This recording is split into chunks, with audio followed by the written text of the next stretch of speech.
Hey, cycling community, this is Steve Grusis, the Cycling Greek. There's a number of new listeners to this channel, and a lot of them are coming from this race. So I'm going to catch you guys up a bit. Think of me and this channel as your ghost of Christmas future. If you don't do things right when you're younger, it's going to catch up to you when you're older.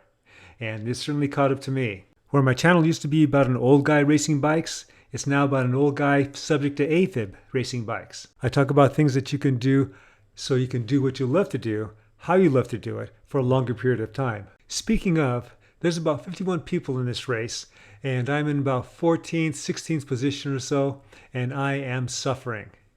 I started off a lot stronger than I did in the previous race, so this is about my fourth crit in my little comeback from having my leg injured. I haven't been able to break a 270 watt average yet. Now, in my best race that I had, which was right before I injured my leg, I came in at 276 average, and I actually finished with the main group on the last lap. Well, kind of. I got dropped about half a lap to go. But still, that was my best showing in this B category. Oh, and I forgot to mention, I'm 65 years old. I do about one crit a week. And in this race, I started off stronger than I did in the previous race, because in the previous race, I think that played against me. Now, starting stronger in this race, I also put myself in deficit, and then I was just hanging on. I'd go to a big gear, then I would just try to constantly push it while I've stayed with the pack. I just jumped to the middle of lap 3. So, if you look at my heart rate there, 153, my maximum is 164, so I am at about 92%, and I've just been holding that. And I'm still with the front pack, but I'm getting stretched out again. In fact, a number of times I was so stretched out, I had that close the gap 4 meters in front of me for quite a while before, and then basically I was just time trialing to get back onto the group, which I did. You know the feeling that you get every once in a while that you're riding with a lot of people that are stronger than you? Well, I've got that feeling now in this race. And I've got a TT again to get on, but you know, it's getting harder and harder to do. I'm just running out of gas. And the gas that I'm running out of isn't necessarily aerobic. I'm pushing some big gears here. And I'm keeping my eye on the aerobics, but it's my muscles that are in danger of getting overloaded and therefore, you know, slowing me down. I've officially been dropped from the main group. I'm not catching those guys.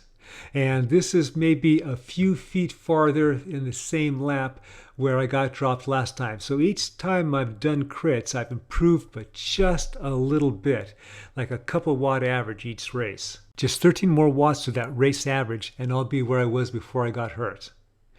Interesting note about when I got hurt. It was in my left leg and my hamstring. And what was interesting about it was I could Zwift with no problem.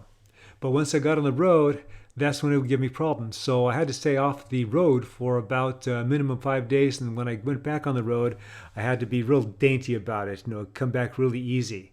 All the while, when I was doing Zwift, after I kind of saw that my leg wasn't going to hurt, I was doing a lot of endurance and tempo work. Apparently, it was those muscle fibers that deal with wind and gravity. Now that I've gotten dropped, I'm thinking, well, there's going to go my average. But on the other hand, I'm going to be able to survive. I was hurting in that first couple of laps.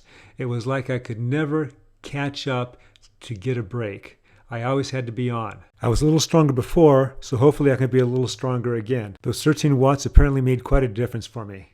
We are jumping ahead again just after the start of the second lap.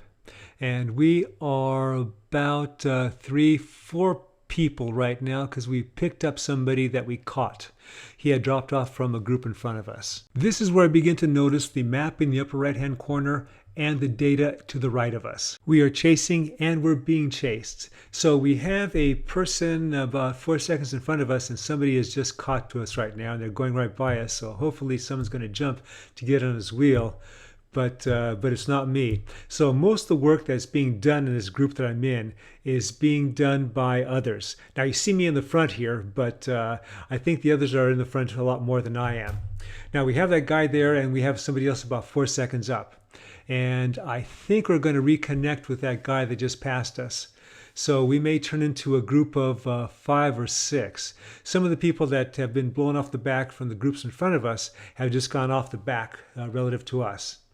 So that guy that passed us with authority, he's still going. So I don't remember if we caught him or not. So we'll find out as this video process is on. Other than that guy that just passed us, D. May, I think it is, the next group is about 40 seconds to a minute in front of us. Equally important is that we're being chased by people that are 3 to 5 seconds, now 6 seconds behind us. And we have, again, almost 4 laps to go. Now, pre-injury cycling Greek was keep an eye on that, and then when they got too close, I would go to the front and then do a big pull to pull us away. But post getting back into speed cycling Greek, can only watch those guys behind us and hope they don't catch us, because I'm not going to be able to go to the front and do a big pull and then be able to survive with the rest of my group to the end. Speaking of the end, I have just jumped to the last lap. Now I'm still in the group of 5. That guy that passed us with authority, the D. May, he has bridged up to some guy in front of him, and they are about 20 plus seconds in front of us. Actually, that one guy, things kind of jumping around. That guy has maybe been dropped from May, and he's about 11 seconds in front of us. It's hard to say. Oh, yeah, and there's people just die out for whatever reason. It could be their computer connection goes out. Okay, but again, the people behind us, they're still there. They're about 4 seconds in back of us. So I'm all this time thinking that these guys are just going to pick up the speed with half a lap to go and just pass us up. And again, I just don't have legs to go to the front and do anything. In fact, all I can do is just hang on the back to these guys, because I'm not going to have any type of surge toward the end to do any type of sprint or try to get away at the end. I'm just that drained.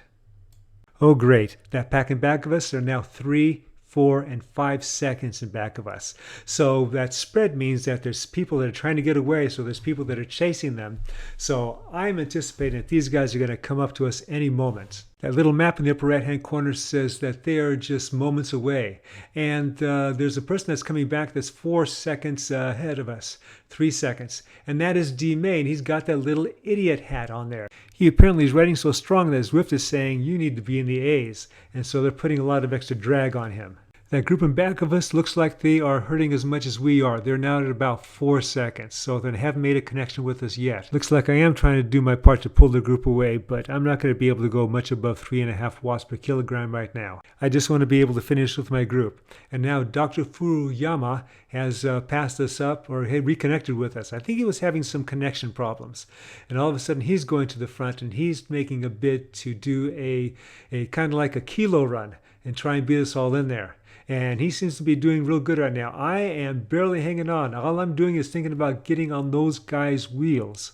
The advantage of the pain that I'm in now is that it's helping us keep away from that group in back of us. In fact, there are now about 6 seconds in back of us. So I finished this race at 264 watt average, which is 1 watt better than my previous race last week. So technically, I'm still improving. All right, so I am trying to put everything I can into this, and maybe I'm going to pass somebody right before we hit the finish. So let's take a look. And it doesn't look like it. I'm just happy to be able to do what I've done. I finished 29th out of 51, almost mid-pack. What I'm not going to do again is what I did after this race. I went into a Tour de Zwift Stage 2, and I did the 20-mile version, and it was a flatter version. It was like 1,000 feet of climbing. But it was a race. It was another race, and I tried to stay with the main pack, and I couldn't after a while. I ended up with a strong chase group until the climbs, and then I went off to another chase group, so who knows how many chase groups I was back. The problem is that I caused some muscle damage, not like injury-related damage, but more like little muscle tears, a lot of muscle tears. So I'm going to have to be real careful, and my sweet spot workout that I was going to do on a climb 2 days from now is now turning into an endurance climb, and probably an easy endurance climb. Okay, I hope you enjoyed this. There's a lot more, and there's a lot of other videos that I have that are related to helping you to be the best that you can. All right, put your comments below, and remember, I'm going to repeat myself, comment, like, subscribe, The Cycling Greek.